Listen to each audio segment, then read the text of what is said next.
Hello students and welcome back to bankexamstoday.com. Central Bank of India Credit Officer exam held today.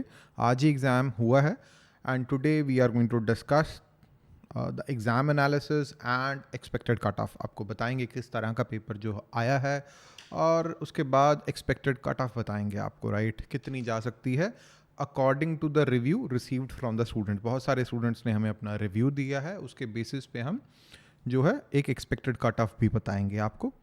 So let's start the session with the difficulty level of the paper. Exam का difficulty level क्या था?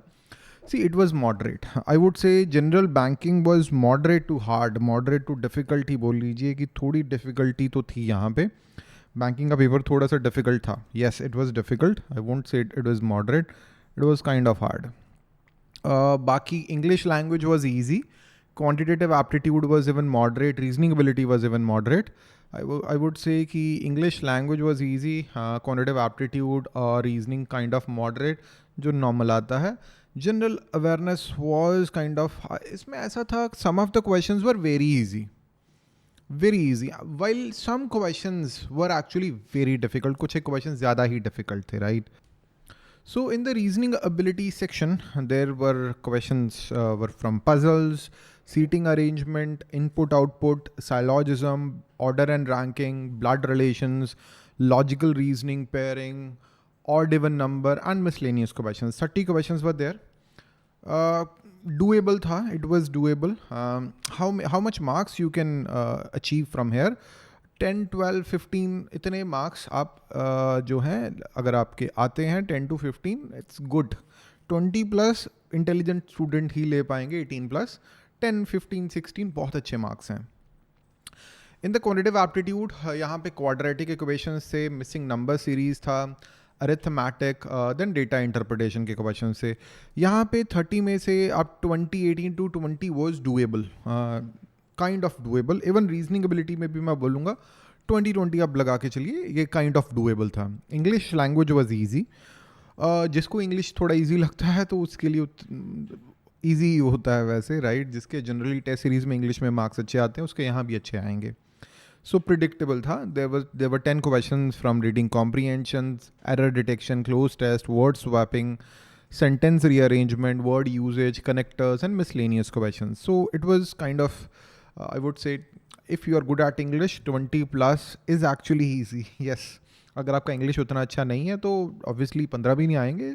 तो इसमें काफ़ी variation रहता है English में. कुछ एक स्टूडेंट्स के बहुत अच्छे मार्क्स आते हैं, जो अभी भी इस एग्ज़ाम में भी ऐसे ही होने वाला है. In the descriptive paper both letters were formal letters. Write a letter to HR manager regarding the medical claim reimbursement. And second one, I'll write a letter to railway board addressing the issues related to train delays and requesting improvement in the service. दो letters थी. I would say दोनों ही थोड़ी easy ही थी. Second वाली थोड़ी relatively I would say ज़्यादा easy थी. ऐसे रेन वाटर हार्वेस्टिंग, अगर रेन वाटर हार्वेस्टिंग के बारे में कोई नॉलेज नहीं है, कुछ ऐसा पता नहीं है तो डिफ़िकल्ट था करना. While importance of cultural change थोड़ा जेनेरिक सा टॉपिक था, इसको करना रिलेटिवली ईजी था. सो मोस्टली स्टूडेंट्स ने भी इम्पॉर्टेंस ऑफ कल्चरल चेंज ही करा है. In the general awareness this part was sort of, कुछ एक क्वेश्चंस ईजी थे लेकिन कुछ एक क्वेश्चंस डिफिकल्ट भी थे. Role of NSDL, CCIL, clearance वगैरह में हेल्प करते हैं. Turnover limit for the small industry MSME में काइंड ऑफ ईजी टॉपिक. बहुत बार करवा चुके हैं कोर्स में भी, यूट्यूब में भी. 50 करोड़ का एक लिमिट है. रिसेंटली जो है बढ़ाया गया है ये. Okay.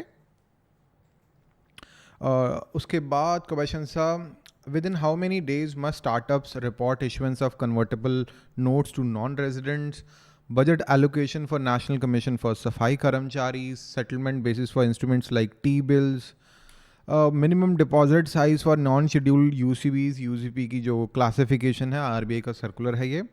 Which country withdrawn from WHO recently, कौन सी कंट्री ने WHO से विड्रॉ करा है? USA ने करा था recently. Which what is the new feature introduced by Clearcorp which is a subsidiary of CCIL. IDR-VT, what is the role of that in the Indian banking, started by the RBI. उसका role क्या है? Banking technology में improvements लाते हैं ये. Which act governs functioning of companies in India? Companies act.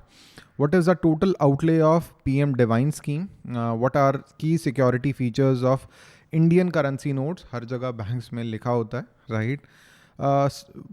What is stock trading, which of the following is a popular stock trading platform, ऐसा कुछ question है, क्लियर मुझे नहीं है.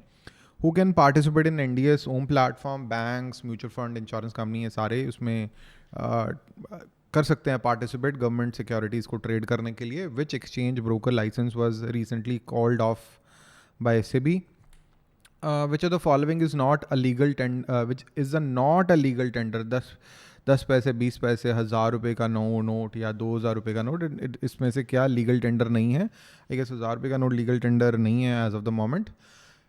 In which year NIPL was established?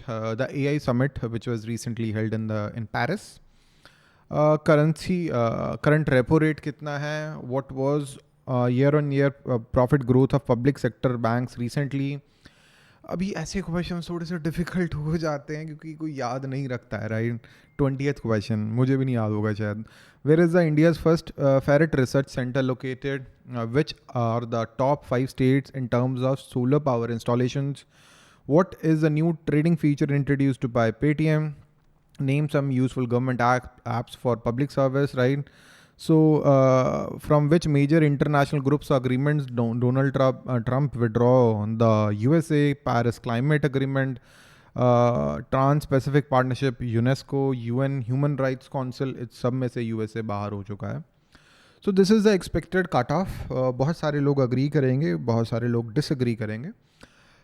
According to my experience, according to the exam reviews that I have received from my students, सभी ने जो reviews अभी तक दिए हैं उसके हिसाब से जनरल का कट ऑफ 70 to 75 के बीच में जाने के चांसेस हैं.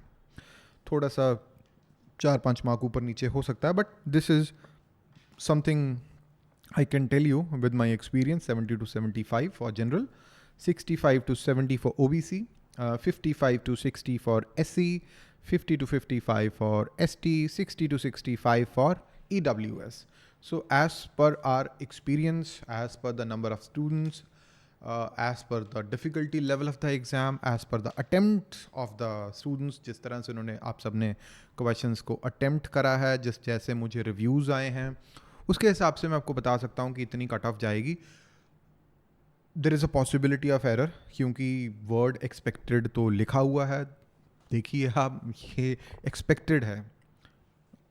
मैं ये नहीं कहूँगा कि यही जाएगी. हो सकता है कि मैं गलत हो जाऊँ, हो सकता है कि you know better than me, because you people appeared for the exam. आप एग्ज़ाम देकर आए हो, right. What if I do a poll on YouTube और व्हाट्सएप और टेलीग्राम पे मैं कोई पोल कर देता हूँ, तो वहाँ पे स्टूडेंट्स थोड़ा अपना इन्फ्लेटेड सा बताते हैं. इन्फ्लेटेड बताते हैं कि मैंने अपने मार्क्स को बहुत इन्फ्लेट करके बताते हैं. अगर आप टेलीग्राम व्हाट्सएप ग्रुप्स वगैरह में देखोगे, आपको लगेगा कि आप नहीं पास होगे. आपके वहाँ पे तो हर किसी ने 100+ अटैम्प्ट करा है और सब लोग बोल रहे हैं कि 100, 110, 120 आएंगे हमारे. तो ऐसा सब बोलते हैं, लेकिन पूरे ऑल इंडिया टॉपर के भी इतने मार्क्स नहीं आते हैं. ऑल इंडिया टॉपर के भी 100 नंबर आ जाएंगे मैक्स टू मैक्स. तो लेकिन इन टेलीग्राम या इधर उधर ग्रुप्स वगैरह में ऐसे 100 लोग बैठे होंगे जो बोलेंगे कि हमारे 100 नंबर आएंगे, लेकिन नहीं आते हैं. ठीक है, तो ऐसे ट्रस्ट यकीन मत कीजिए आप. पहली बात तो आपने एग्ज़ाम दिया, अगर आपको लगता है कि आप पास हो सकते हो, राइट, तो yes, don't feel bad about your self after reading few random comments on groups, social media, जो टेलीग्राम के या व्हाट्सएप पे ग्रुप या चैनल है, उसको देख के अपना मन ख़राब मत करो. अगला कोई एग्ज़ाम देना है, उसकी तैयारी करो. दे आए हो, अच्छी बात है. तो ऐसे बैठ के ज़्यादा रिव्यू जब आप देखोगे तो थोड़ा सा डिप्रेस हो जाता है. वो ज़रूरत नहीं है उसकी. You don't need that, right. बहुत मिस इन्फॉर्मेशन, र्यूमर्स होते हैं टेलीग्राम चैनल्स पे. स्पेसिफिकली अब्यूसिव लैंग्वेज यूज़ होती है, स्पेशली नो मैटर व्हाट, कितनी भी कोई ब्लॉक कर दे किसी को, but that's what it is. जब 1000-2000 लोग एक ग्रुप में होते हैं तो वहाँ पे मतलब लोग अब्यूसिव हो जाते हैं. ये ह्यूमन टेंडेंसी है. That's how humans are. तो वो फेस टू फेस ऐसा कोई बात कर नहीं सकता है जिस तरह से लोग 1,000-1,500 लोगों का एक टेलीग्राम चैनल या ग्रुप है या व्हाट्सएप पे ग्रुप है, ऐसा कुछ है, तो वहाँ पे लोग अब्यूसिव हो जाते हैं, अग्रेसिव हो जाते हैं, ह्यूमन टेंडेंसी है. So I would recommend, if you are part of some Telegram channels or some such groups, I won't say participate in that. उसमें participate मत करो. कुछ information वगैरह के लिए देख रहे हो तो पढ़ लो, but avoid participating in those groups. Instead of that, there is comment section on YouTube. बहुत सारे YouTube चैनल्स हैं, सब टीचर्स रिप्लाई करते हैं आपको, मैं खुद रिप्लाई करता हूँ, सभी टीचर्स आपको रिप्लाई करते हैं. एंड ट्रस्ट मी, 10-20 जो चैनल्स हैं वहाँ से आपको मच बेटर इंफॉर्मेशन मिल सकती है, बहुत रिलायबल इंफॉर्मेशन मिल सकती है. So rely on that. And that's, I guess, all for today, students. Thank you and have a very nice day. I hope you liked today's video. Subscribe the channel if you like this video and stay updated. That's all for today, students. Thank you and have a very nice day. Bye-bye.